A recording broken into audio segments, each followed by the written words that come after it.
Hola a todos, ¿qué tal? Muy buenas, bienvenidos a una nueva emisión del programa En Profundidad de Teletica.com. Les saluda a su servidor Rodolfo González Mora y como lo hemos estado anunciando durante las últimas horas, hoy en Profundidad vamos a hablar de el proyecto de ley de empleo público y de las universidades públicas, porque como lo han informado tanto en Telenoticias, en Teletica.com y prácticamente todos los colegas de otros medios, las universidades públicas no están de acuerdo en quedar, por llamarlo de alguna manera, en la canasta del actual proyecto de empleo público, porque argumentan que se estaría violentando la autonomía universitaria, entre otras cosas. Pero vamos a hablar, como decimos en el programa, en profundidad acerca de ese tema, y por eso le doy la bienvenida a mis dos invitados de este viernes, don Rodrigo Arias de la UNED, de la Universidad Nacional,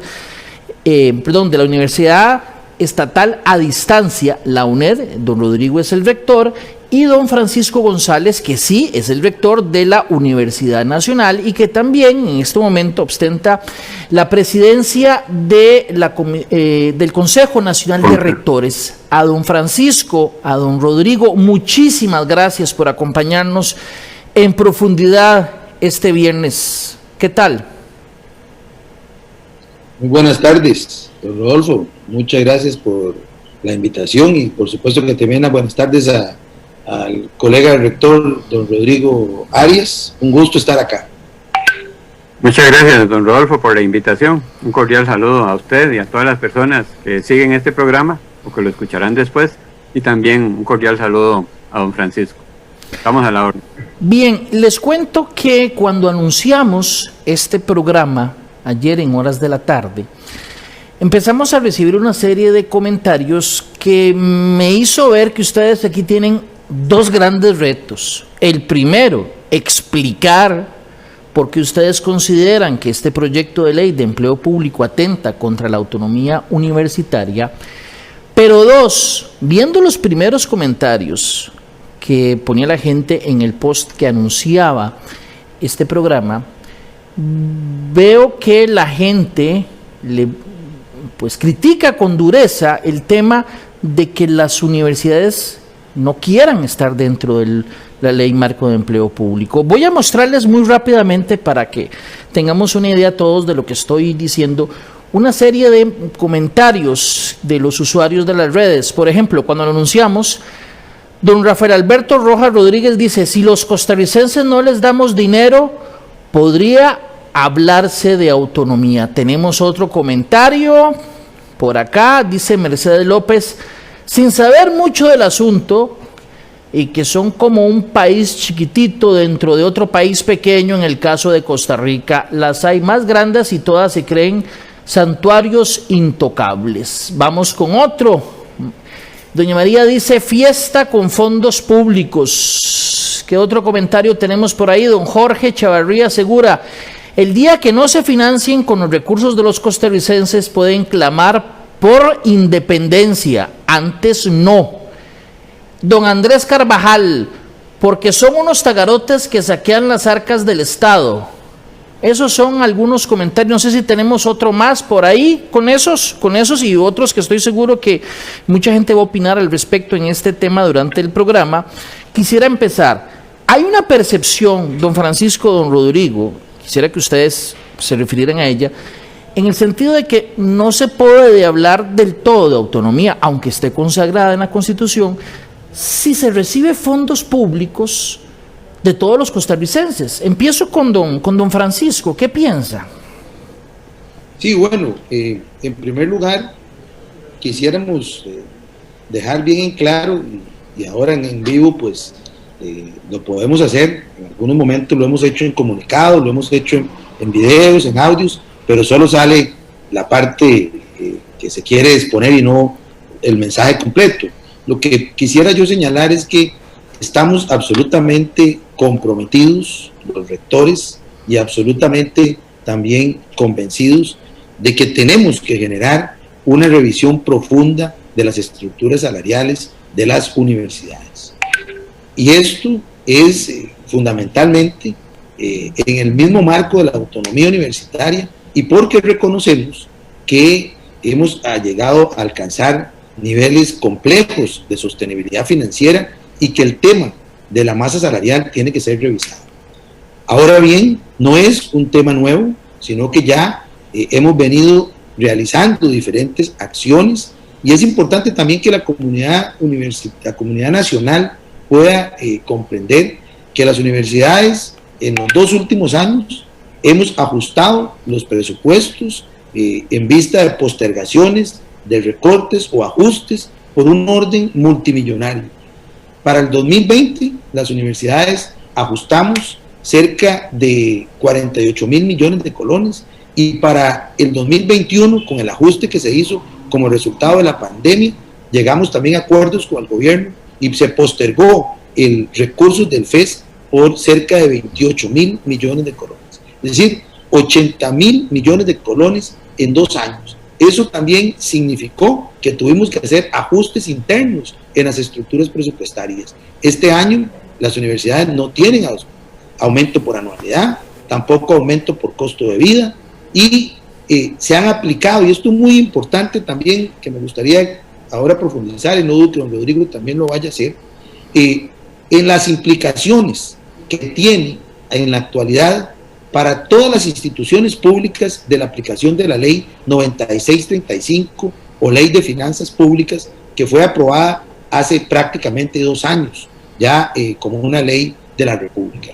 Aquí ya hay un ajuste a toda la estructura salarial y es una realidad fehaciente. La ley 9635 vino a ajustar los pluses asociados con las anualidades, que se ajustan a un 1.94 de manera nominal para los no profesionales, a 2.52 para los no profesionales, 1.94, 1.92 para los profesionales, se ajusta las dedicaciones exclusivas, se ajusta el margen de prohibición, se ajusta los pluses en general y se nominalizan, y realmente en ese título tercero hay un ajuste al sector público donde las universidades, aún cuando presentamos recursos, porque también consideramos que es inconstitucional, hemos ido gradualmente aplicando estas normas. Entonces, es válido también reconocer que hay salarios altos, innegable, eso no se puede negar, pero que también se han hecho cambios profundos en el marco de la ley del empleo público vigente,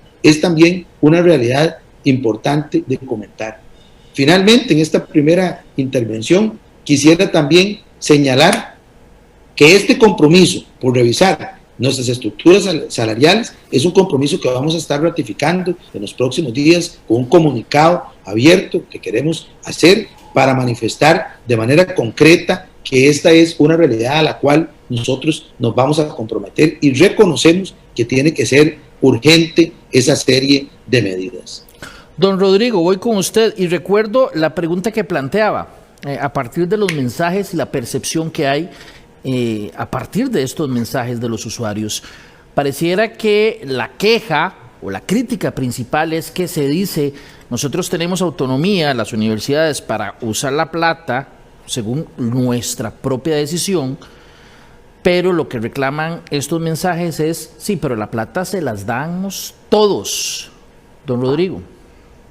Sí, claro, somos instituciones públicas, somos universidades públicas y por lo tanto el mayor componente del financiamiento proviene precisamente del presupuesto nacional, como corresponde en todos los países, por el papel central importantísimo, esencial para el desarrollo, que compete cumplir a las universidades estatales.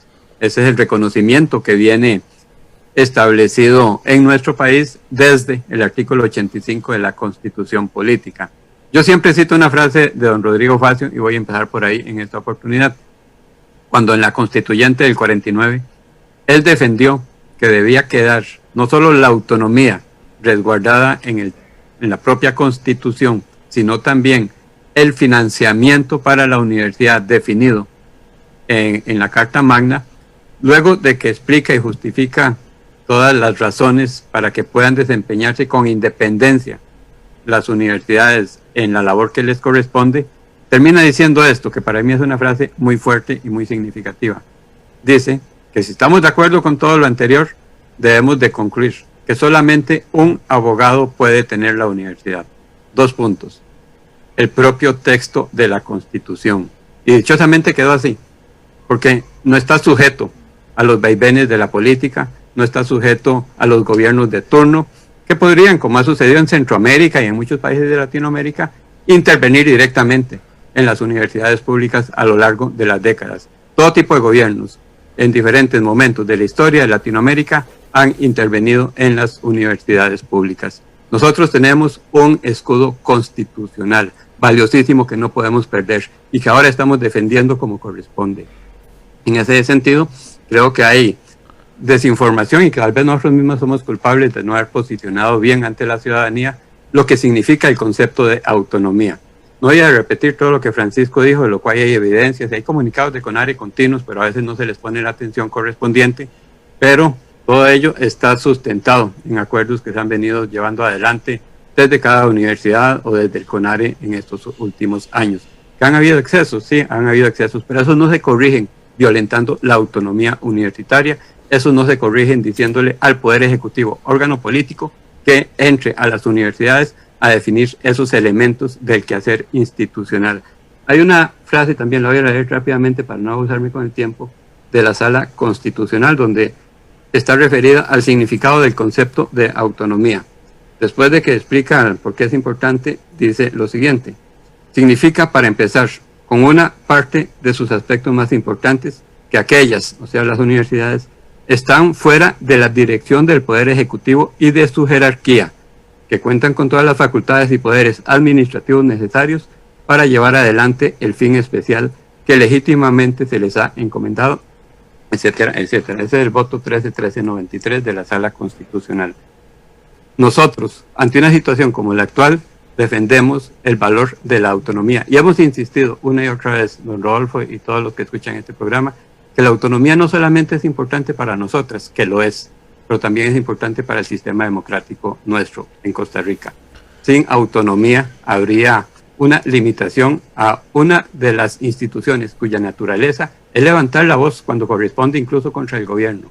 Y vamos a menoscabar esa autonomía para callar las universidades en un momento determinado, poniendo un aspecto fundamental como es el que tiene que ver con el personal de la universidad bajo la directriz de un órgano político del Poder Ejecutivo. Esto es inaceptable, es una violación flagrante de la autonomía universitaria. Don Rodrigo, don Francisco, hagamos un repaso de algunos de los puntos del proyecto de empleo público, porque es, bueno, y se dice muchas veces, en la Asamblea Legislativa entra un caballo y sale un camello. Entonces el texto está en constante transformación a partir de emociones y todo eso, pero es más o menos para que la gente tenga claridad de algunos de los puntos que más les preocupan a ustedes, y ustedes me dicen si voy en el punto que les preocupa. Uno es la rectoría que planteaba, o que se ha planteado en un inicio en el proyecto, que haya una rectoría para todo el empleo público y que se establezca un salario global que no determine, digamos, la posibilidad de incentivos, no importa si es nominal o porcentual, sino que se ponga un salario y a partir de ese salario se aplique para todo. ¿Son esos aspectos los principales que ustedes consideran que atentan la autonomía universitaria? No. ¿Cuáles más? Tal vez creo que eso es una derivación de otro. ¿Cuáles son? Correcto. Bueno, vamos a ver. Lo primero es que es importante un poco plantear lo que usted mismo, don Rodolfo, en su alocución planteó. Entra un camello o algo así, sale un caballo. Es decir, este proyecto de ley solo para el segundo día de mociones tiene... Eso es allá en Teletica. Perdón, que va... No, parece que es del lado de Heredia. Esperemos que no sea nada grave, pero le escuchamos. Sí, correcto. Que solo para este segundo día de mociones se han presentado 430 y tantas mociones. 474, creo. 474, gracias, don Rodrigo. Mire, el proyecto ha sido rechazado 3 veces. Esta es la 4ª vez que se presenta. En la primera se plantearon más de 200 mociones. No hay claridad real de la integralidad de este proyecto. Ese es un tema realmente que hay que poner sobre el tapete. Y sobre todo, muy importante, no podemos pensar que un ente rector de la calidad del servicio civil o de Mideplan pueda tener los destinos de contratación de personal en las universidades. Eso es un tema que no es procedente desde ningún punto de vista. Pero relacionado con el tema también de los salarios, es importante reconocer que en el caso de las universidades, el sistema de salarios está íntimamente asociado al sistema de reconocimiento por producción académica. Insistimos, hay salarios que no deberían tener el monto que tienen, lo decimos abiertamente, pero también hay que explicar que algunos de esos salarios están generados por producción académica de mucho tiempo. Yo quiero citar el caso de qué significa ser catedrático o catedrática de la Universidad Nacional. Significa primero cumplir 15 años de tiempo completo en la universidad, luego cumplir requisitos de investigación y producción académica donde no puede hacerlo si no ostenta al menos 13.5 de producción académica, pero para entender, un libro puede tener una puntuación de 2 puntos o de 3 puntos máximo. Un artículo de investigación científica puede tener, y publicado en revistas internacionales, puede tener un valor de 1.50. Entonces, después de 15 años, se requiere además cumplir con requisitos de esta naturaleza, 2 idiomas y calificaciones también altas, realizadas en toda su experiencia profesional y académica. Entonces, tampoco es que las personas o los salarios no estén regulados en las universidades, ¿verdad? Que ese es el otro tema. Entonces, tenemos mecanismos de regulación en el marco de la misma gestión de la universidad que garantizan que esos salarios no son salarios que se generan sin ningún criterio, ni criterios de evaluación, sino por el contrario, que responden a esos procesos de producción en general. Adicional a lo que menciona don Francisco, y donde los salarios son una derivación de algo todavía más peligroso para las universidades, a donde está la violación directa de la autonomía universitaria. Voy a leer un artículo y un inciso nada más del proyecto de ley, para que vean lo peligroso que es para la vida de las universidades. Dice el artículo 7, competencias de Mideplan. Son competencias del Mideplan las siguientes. A. Establecer, dirigir y coordinar la emisión de políticas públicas, las disposiciones general, directrices, reglamentos, circulares, manuales y resoluciones que tiendan a la estandarización, simplificación y coherencia del empleo público. Esto significa que Mideplan va a modificar, de hecho, nuestros estatutos, nuestros reglamentos y todo lo que tengamos en materia de personal. Y yo me pregunto, si ni siquiera eso funciona bien para el gobierno, van a hacerlo con la diversidad de instituciones que hay en todo el aparato público. Creo que eso no es posible. Y además, ¿qué conocen del funcionamiento de las universidades para venirnos a emitir los reglamentos que tienen una función que tienen nuestros consejos universitarios? Si es violación de la autonomía, yo no sé qué sería realmente lo que podríamos calificar como violación de la autonomía. Es fragante esa violación directa a la autonomía universitaria y por lo tanto una violación fragante al texto de nuestra Constitución política. Y eso es lo que estamos defendiendo, el Estado social de derecho en el que vivimos. Voy a leer algunos comentarios. Quisiera, perdón. Sí, señor. Don Rodolfo, sí. Si me permite, porque me parece que es importante poner también esto en la discusión. Para las autoridades del gobierno, la autonomía se supedita a la libertad de cátedra. Y eso es un tema que nosotros no podemos permitir. El articulado de la Constitución es más amplio, es mucho más amplio que la libertad de cátedra. Inclusive establece un artículo especial para ese principio, pero establece 3 más para generar ese concepto amplio de autoorganización. Entonces, si nosotros no reconocemos la visión que tuvo preclara los constitucionalistas en 1949, no vamos a poder comprender que la autonomía es el oxígeno que tienen las universidades para poder realizar toda su acción sustantiva. Y ahora yo quisiera señalar algunos de los aspectos centrales también que la población costarricense creo que no conoce, como dijo Rodrigo, posiblemente por una falta de comunicación nuestra pero que es importante que la población conozca sobre las universidades públicas. Bien, vea, les voy a leer solo unos 3 o 4 comentarios. Aquí alguien plantea, don Rodrigo Facio se estaría revolcando en su propia tumba. Dice Elis Hernández, producción claro. académica con becas que ellos mismos se dieron para ir a estudiar. Si fueran autónomas tuvieran sus fondos propios. Don Julio Chávez dice, bueno, si son tan autónomas para gastar, que lo sean para producir todo ese presupuesto que se gastan. En fin, hay una serie de comentarios que ahora los vamos a retomar, pero quisiera un momento escuchar una declaración que brindó doña Pilar Garrido, la ministra de Planificación, referente a este tema.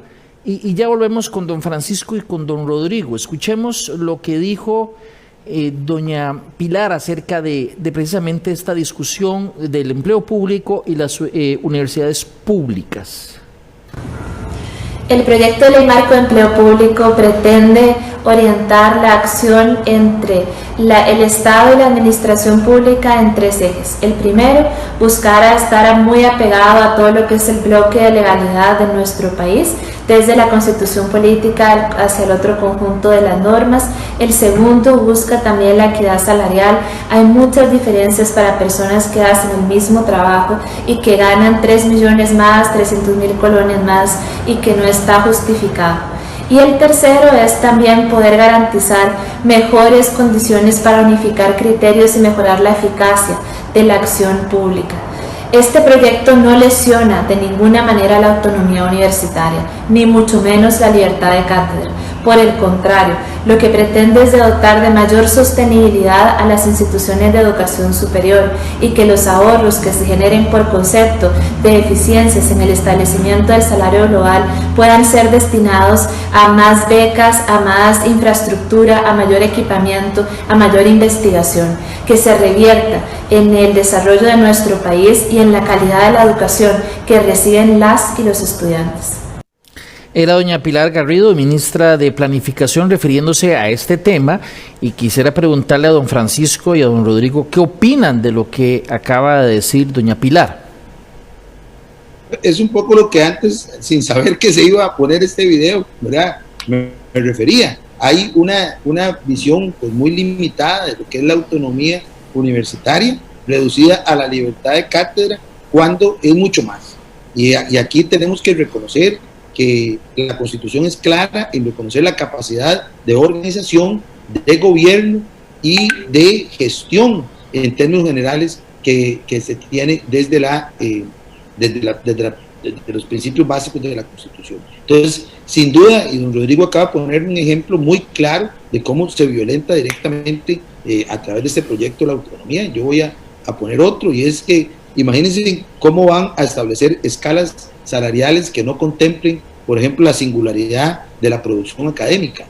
Es decir, cuando esa es la materia esencial que establece los criterios de relación salarial en las universidades. Ese es también otra distorsión tremenda que tiene este proyecto. ¿Podría explicarlo un poco más, don Francisco, ese punto, solo para ver si lo entiendo bien? Sí, señor. Por ejemplo, el sueldo de ingreso a una universidad de un profesor universitario es de 850.000 colones. Ese es el sueldo de ingreso, y ahí está, y se puede revisar. Usted tiene que recorrer una serie de requisitos, de cumplir una serie de requisitos, para luego ganar cerca de 1 millón de colones, siendo profesor, ya lo que llamamos nosotros profesor 1. Eso significa tener ya producción académica y que pasen no menos de 5 años de estar en el puesto. Luego tiene que seguir avanzando a través de la producción académica, avanzar para llegar a ser un profesor 2, que va a ganar 1.300.000 colones. Y para ser catedrático, lo que les decía, 15 años, o catedrática, 15 años para presentar los documentos, para tener un sueldo semejante a 1.600.000, 550.000 colones. Entonces, la producción académica es lo que va determinando, junto con la experiencia y las evaluaciones, lo que va determinando ese sueldo. Ahora, ¿dónde está el tema que hemos tenido? Bueno, donde hemos tenido disparadores de los salarios que muchos de ellos no se crearon en las universidades. Y yo voy a exponer de manera concreta. Sí, también. Póngame un ejemplo. La legislación nacional creó la ley de incentivos médicos. Y entonces todos los profesionales de la salud que trabajaban en las universidades, en nuestro caso, por ejemplo, médicos y médicas veterinarias, tuvieron por ley el acceso a un crecimiento de 6.5 de anualidad. Eso no lo creó la universidad, eso lo creó el Estado. Y nosotros nos vimos obligados a tener que pagar. Bueno, imagínense ustedes 20 años recibiendo 6.5% de anualidad. Y sin duda un salario gigante, un salario que no se sostiene, y un salario que ahora con la ley 9635 se eliminó ese incentivo médico, y en el caso de la Universidad Nacional me correspondió a mí cobrar sumas por el tiempo que no se había ajustado desde que se aplicó la ley. Y hay personas que están pagando 2 millones de colones, 1,5 millones de colones. O sea, lo que quiero decir es que también nosotros estamos ordenando la casa al interior de las universidades. Don Rodrigo. Sí, un par de comentarios en relación con las palabras de doña Pilar que usted nos puso aquí en pantalla. En primer lugar, ella dice ahí que la ley pretende orientar. Yo acabo de leer el artículo 7, inciso A, y va mucho más allá de orientar. Va a emitir circulares, manuales, emitir reglamentos en materia de manejo de personal para todas las instituciones que están incluidas en el ámbito de acción de la ley, incluidas las universidades públicas. Y eso es inaceptable desde cualquier punto de vista. Impensable, realmente era impensable pensar que algún gobierno buscaría entrometerse de esta manera en el funcionamiento interno de las universidades estatales en nuestro país, desconociendo la valía de la autonomía universitaria que se ha venido fortaleciendo a lo largo de las décadas gracias al papel que cumplen las universidades, que es esencial para el desarrollo del país. Y vea que incluso, y eso creo que es una intromisión todavía más directa, ella señala que los ahorros que vamos a conseguir en un campo, porque el Mideplan va a regular los salarios, lo podemos utilizar en otras necesidades de la universidad. Ya está incluso indicándonos cómo distribuir los recursos. O sea, si hay un afán de intromisión directa en el quehacer de las universidades. Y hoy es esto, pero mañana no sabemos qué más. Yo uso unas palabras o un escrito del magistrado Ginesta que se refiere a la autonomía universitaria. Él dice que la autonomía universitaria es una, no puede partirse, no puede verse en pedacitos. Yo digo, no se le pueden comenzar a pellizcar pedacitos a la autonomía universitaria porque deja de ser autonomía universitaria. Se menoscaba el régimen de independencia que la Constitución nos da para cumplir el cometido que nos corresponde en la sociedad costarricense. Don Rodrigo, don Francisco, voy a leer un par de comentarios más. Dice María Marín: autonomía de la universidad sería que se emita un lineamiento que publique artículos pero que no se paguen. Yo he publicado en revistas internacionales y esos puntos no los he presentado en carrera docente. Hay que reconocer que hay cuestiones que ahí en la universidad hay caciques.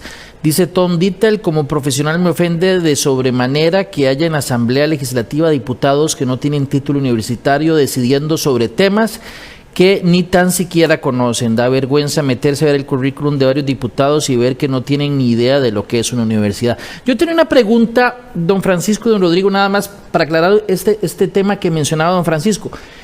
Para ver si lo entendí, para ser catedrático son 15 años de tiempo completo. ¿Es así, don Francisco? Sí, señor. Pero en la Universidad Nacional o en todas las universidades, en la UNED es distinto. ¿Cómo funciona en ese punto? Hay diferencias entre las universidades. Estoy hablando en el caso concreto de la Universidad Nacional. Son 15 años en la Nacional. ¿Perdón? 15 años en la Nacional.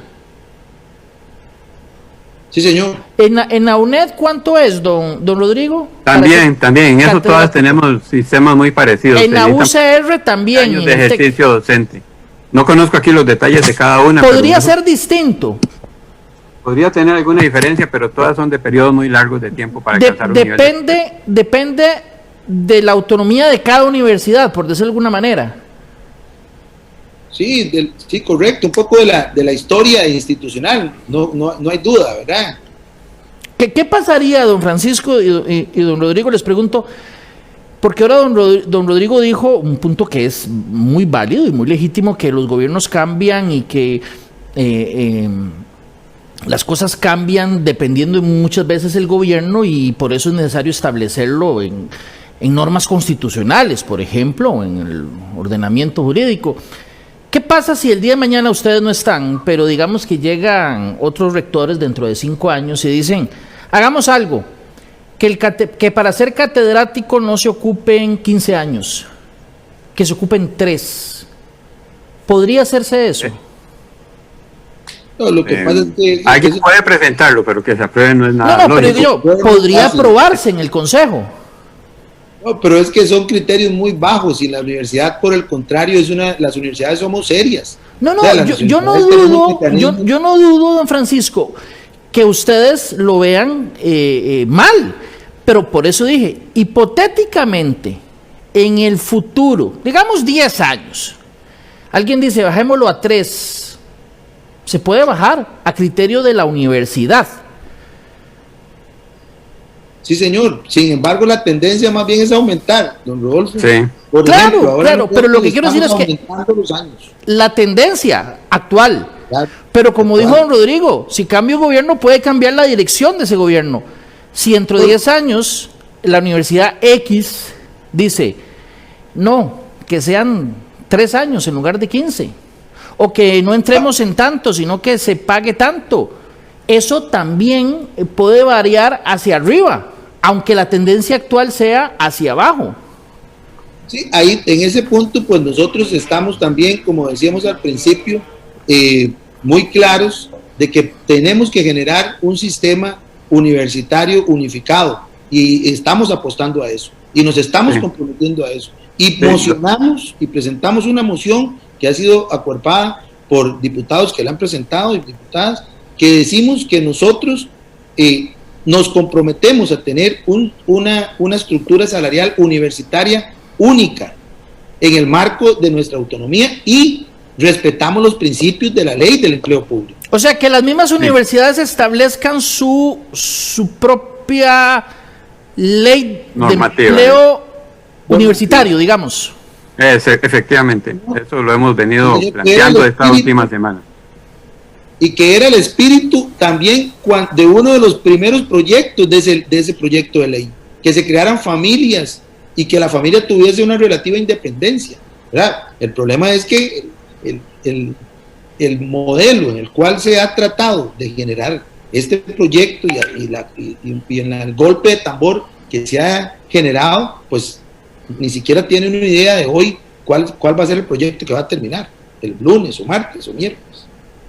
Sí, es precisamente esa propuesta que nosotros hemos estado planteando y proponiendo estos últimos días, viene a blindar, si fuera el caso, y verlo de esa manera, a una situación como la que don Rodolfo planteaba, muy hipotética, muy casi diría que imposible que llegue a presentarse. Realmente sería absurda dentro del quehacer de una universidad pensar en esos parámetros, pero esa propuesta que nosotros planteamos esta semana blinda contra ese tipo de iniciativas que podrían darse en cualquier institución, no solamente en las universidades, y creo que habría un escudo interinstitucional que no permitiría ese tipo de iniciativas en una institución. Don Rodrigo, para ver si lo entendí bien, sería, y perdón que lo repita casi como lo dije hace un minuto, una ley de empleo público universitaria, y me imagino con rango legal. No es una ley como tal, sería un convenio, digamos, interuniversitario. Un convenio, no ley, pero digamos su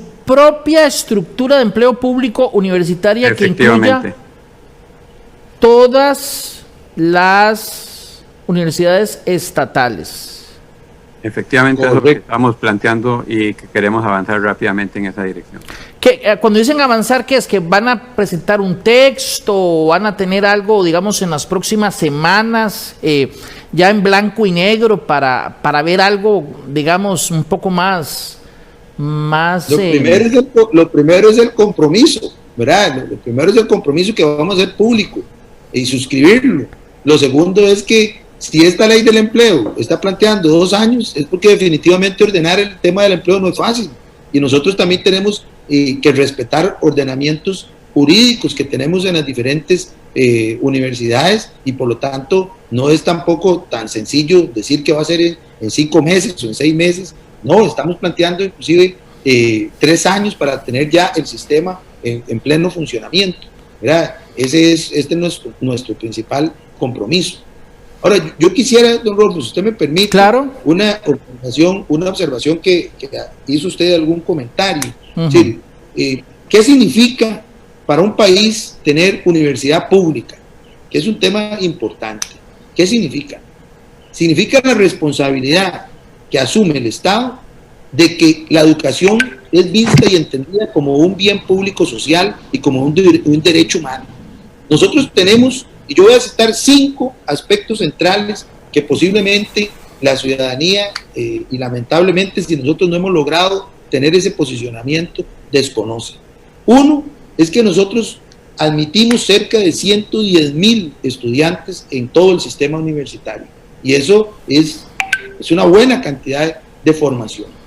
2, de esos 110,000 personas estudiantes, el 52% estudia por becas, y eso es también maravilloso desde el punto de vista sí, claro, que el Estado ofrezca esa posibilidad. 3, de esos 110,000 estudiantes, el 68% es un estudiante que por primera vez en su familia ingresa a la universidad. Oigan ustedes, si eso no es movilidad social, entonces, ¿qué podríamos nosotros tener? 4, más del 80% de la investigación que se genera en este país se genera en las universidades, no en ningún otro lugar. Y ese es un aporte esencial que nosotros tenemos. Y 5, el 78% de esos 110,000 personas estudiantes provienen de colegios públicos. Y tenemos sistemas de admisión en clave de equidad social que garantiza que buena parte de ese porcentaje viene de son personas que vienen de colegios públicos de otras modalidades del sistema educativo, que además pertenecen a grupos indígenas, por ejemplo, o grupos de afirmación positiva. Entonces, lo que nos hemos encontrado nosotros, y tenemos que decir que 3 de los rectores tenemos 6 meses de estar en nuestros puestos, ya don Rodrigo y don Paulino han tenido un poquito más pero yo tengo menos de 2 años. Y don Rodrigo menos también de 2 años. Hemos encontrado, lamentablemente, que hay una parte de la ciudadanía que tiene de alguna manera una visión muy distorsionada de la universidad pública, ¿verdad? Y nosotros queremos levantar esa imagen y nos comprometemos con que tenemos que levantar esa imagen. Y reconocemos, y ya con esto creo que por lo menos 5 o 6 veces lo estoy diciendo en este programa, que es imperioso que tenemos nosotros que revisar nuestras estructuras salariales porque no son sostenibles en el tiempo, pero que la universidad no se reduce a eso, que nosotros como costarricenses debemos sentir orgullo por la universidad pública que hemos conformado y por la inversión que el Estado ha hecho en educación superior. Sí, don Rodrigo. Focalizar o insistir en que estamos en esta lucha contra el actual texto de la Ley de Empleo Público solamente por salarios es realmente reduccionista. No es eso lo que estamos defendiendo. Y fue muy claro, don Francisco, el compromiso que tenemos de avanzar hacia un régimen unificado, ocupacional y salarial de las universidades que responda a la naturaleza distinta que tenemos las instituciones de educación superior en nuestro país y en el mundo, porque también tenemos que ver cuáles son los sistemas diferentes de remuneración que existen en todos los países, no solamente en Costa Rica. No se puede tratar de meter en una misma canasta a todas las instituciones del Estado cuando tienen asuntos distintos en su propia naturaleza. Leo también otro pedacito de la Sala Constitucional en ese voto que hace un rato mencioné. Dice que la universidad, como centro de pensamiento libre, debe y tiene que estar exenta de presiones o medidas de cualquier naturaleza que tiendan a impedirle cumplir o atenten contra ese su gran cometido en la sociedad. Este proyecto de ley atenta contra todo ello. Ahora que usted lea un comentario que algún estimado oyente decía que don Rodrigo Facio estaría revolcándose en la tumba. Claro, al conocer un proyecto de ley como este, porque violenta fragantemente una de sus grandes luchas en la constituyente, que era la defensa de la autonomía universitaria. Y la autonomía universitaria para que cumpla su gran cometido, para que abra oportunidades de estudio a las personas que no tienen recursos económicos, para que sea ese gran vehículo de movilidad social, donde el hijo de un campesino sueñe y pueda llegar a ser médico, ingeniero, doctor, en fin, para que las personas tengan esa posibilidad de movilidad social ascendente que abre la educación pública en general y que en el nivel superior lo hacemos las universidades del Estado. Don Rodrigo, don Francisco, me quedan unos minutos apenas y quisiera tocar 2 o 3 preguntas tenemos más. que invitar otro día. Habrá que invitarlos, los voy a invitar, ahí les hago el espacio en algún momento, pero dice don Esteban Araya, voy a tratar de leerlo porque es un poco largo, pero yo debo decir algo, yo soy estudiante graduado de 2 universidades públicas y me siento muy orgulloso de ello. Pero algo que plantea don Esteban me llama la atención porque en alguna medida me identifico con esto. No con todos los profesores, hay profesores buenísimos, pero es lo que dice don Esteban Araya y caramba, está interesante, presten la atención. Cuando yo estaba en la UCR, dice don Esteban Araya, tenía que ir a clases de cálculo con un profesor que en lugar de estar en clases, lo esperábamos casi 30 minutos y nunca llegaba. Él se estaba tomando su cafecito y fumando su cigarro en el edificio de Ciencias Económicas, dice don Esteban. Un profesor catedrático que quién sabe cuánto le pagan para estar vagabundeando, ¿cómo saben que, dice que, como saben que son intocables, hacen lo que les da la gana? Yo le debo decir, estoy seguro que muchos estudiantes graduados de universidades públicas sabemos que hay profesores muy buenos, pero que hay otros muy malos, pero que pareciera que el malo también dura mucho, tanto como el bueno en la misma estructura. ¿Cómo hacer? Y me parece un punto muy interesante que toca don Esteban Araya, en el sentido de que, ¿y el malo qué? Si es muy malo, no hay forma de jalarlo, de quitarlo. Los escucho.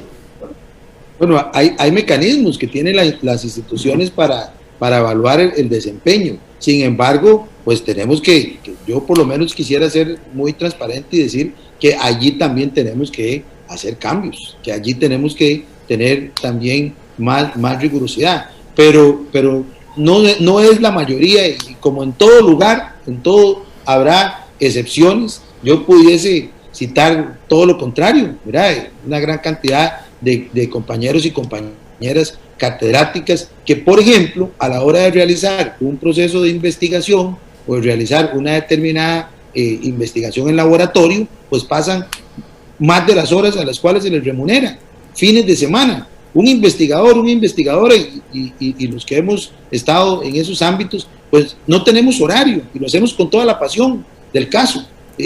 Se sale de gira, no se cobran horas extras, no hay un académico que tenga horas extras, una académica. Hay una cantidad de horas ad honorem que no se cuantifica, ¿verdad? Escribir un libro no se escribe a las 8 de la mañana, ni escribir un artículo se escribe en 8 horas al día. Cuando hay que recolectar muestras, cuando hay que hacer seriaciones. O sea, la producción académica también exige un compromiso y eso es lo que también a veces pasa muy por alto si se tiene una imagen de que la educación universitaria se reduce a la formación solo de profesionales y sin vida universitaria. Ese es otro tema y es importante. Rodolfo, bueno, situaciones y comportamientos como los que usted nos leyó de ese profesor pueden darse, no vamos a negarlo, y pueden darse en cualquier entidad pública o también en las privadas.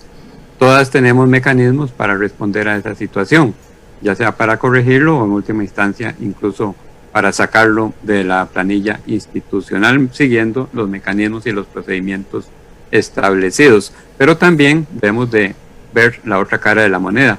La otra es más numerosa porque es mayor la cantidad comprometidas con el cumplimiento de la función que tienen dentro de la universidad.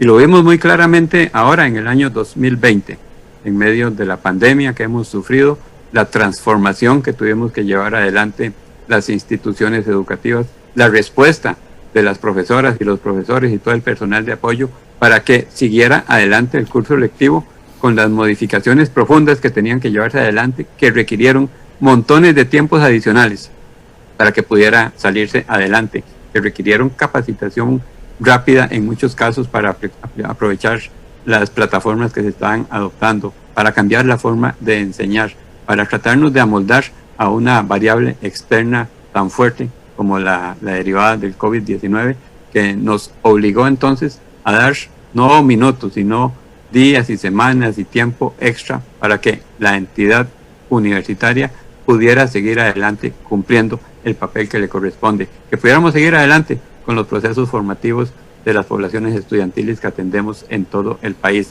Y creo que es más la gente que se ubica de este lado que la que responde a comportamientos como el que usted nos leyó. Don Rodrigo, don Francisco, ha habido una versión que yo no sé si ustedes la han escuchado y si ustedes la consideran un mito o una verdad o están estudiando el tema, que ha planteado que en algunas universidades en Costa Rica se gana mucho más que en universidades como Harvard o Yale o Oxford. Quiero decir, que han hecho una comparación y que se da una diferencia abismal a favor de los salarios en Costa Rica. ¿Ese dato ustedes lo han escuchado? ¿Les ha llegado? Bueno, posiblemente uno lo escuche como escucha otras cosas, pero no, ¿verdad? No hay una evidencia formal de que eso sea así, porque definitivamente no es así. Ahora, cuando se publican salarios de las universidades, también hay que tener cierto cuidado, porque algunas veces son el resultado de acumulación. Por ejemplo, una persona ingresa al consejo universitario, eso pasó ahora recientemente. Entonces, el ingreso se da 2 meses después. Por estar en el consejo universitario tiene un incentivo. Entonces, si se acumula 2 meses, pues entonces obviamente ese incentivo es mayor y a veces se acumula. Entonces también es importante hacer esa valoración. Sin embargo, insistir, hay salarios que no deberían tener el monto que tienen, y por eso es importante que entremos a hacer esa revisión profunda de esas estructuras. Eso debe ser un mito, don Rodolfo, como usted mismo dijo, dentro de muchos que surgen y que se toman para desprestigiar la universidad en una tendencia que se ha venido fortaleciendo y repitiendo insistentemente los últimos años, y que es muy peligrosa para la sociedad misma, no solo para las universidades, para todo el aparato estatal, diría yo, y para los servicios públicos que tienen que dar las instituciones del Estado, que fortalecen el régimen de desempeño y de bienestar para toda la ciudadanía. No existe esa evidencia como tal, son posiblemente esas noticias falsas que surgen hoy en día y que pululan porque aparecen por todo lado, y que tienen tendencias particulares que buscan manipular la opinión pública hacia un lado con una intencionalidad. Pero esa no es la realidad de las universidades en nuestro país. Señores, les agradezco mucho que nos acompañaran hoy en profundidad. Don Rodrigo lo dijo entre broma y en serio, yo lo agarro en serio. ¿No era en serio? No, claro. Yo creo que vamos a tratar de hacer posteriormente otro espacio en alguna de nuestras plataformas, la radio, la televisión o la web, para retomar ese tema, porque yo les cuento, esto apenas está empezando y estoy seguro. Está empezando, faltan varias semanas todavía. No, y no es eso. Me imagino que si el resultado a ustedes no les parece correcto, me imagino que ahí entra la sala constitucional, si se aprueba el proyecto, en fin, esto está empezando, claro. Me parece, y creo que va a tomar su tiempo más. Les agradezco a ambos que nos acompañaron hoy aquí en profundidad. Muchas gracias por la oportunidad. Gracias. Bien, y gracias a ustedes también por estar con nosotros. Este programa lo vamos a repetir el viernes, hoy mismo, a las 8 de la noche, y lo podrá encontrar en el micrositio de En Profundidad ya para mañana. Y si Dios lo permite, los esperamos en una nueva emisión el próximo viernes a las 4 de la tarde. Hasta entonces.